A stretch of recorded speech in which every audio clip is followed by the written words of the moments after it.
Hey everybody, this is one of my favorite new features in OpenBOM. It's the ability to send properties from OpenBOM back to a Solidworks part. We used to send it to the entire assembly structure. Here I can just pick an individual part and get properties from OpenBOM back over to it. Let me show you how it works. I've got a very simple part here so we can focus on the process. First thing we do is I just want to look and I say, look, I don't have any description in my Solidworks file yet. Okay, but I do know that this item over here in SolidWorks has a description property. I'm going to give that a new value. And I want to send that value, the description value, over to SolidWorks. Okay, back here at SolidWorks, I'm going to go into the OpenBOM settings. And this is kind of the important part here. I'm going to go to the advanced settings. And I want to create a update properties list.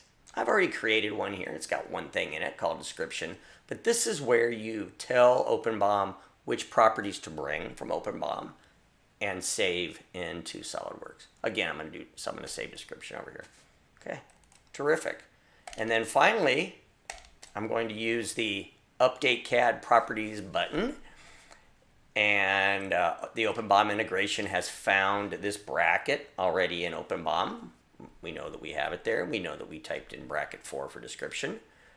I'm going to say go fetch the properties from OpenBOM, bring them to SolidWorks. And by the way, if the property doesn't exist in SolidWorks, go ahead and create it. Let's just go ahead and do that.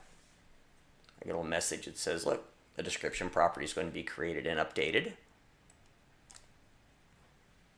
Okay, there we go. So OpenBOM just created a property in my SolidWorks part called description and brought the value bracket 4 from OpenBOM. So I love that little command. I use it all the time just to fetch properties from OpenBOM into my SolidWorks part. I hope you find that useful. Thanks.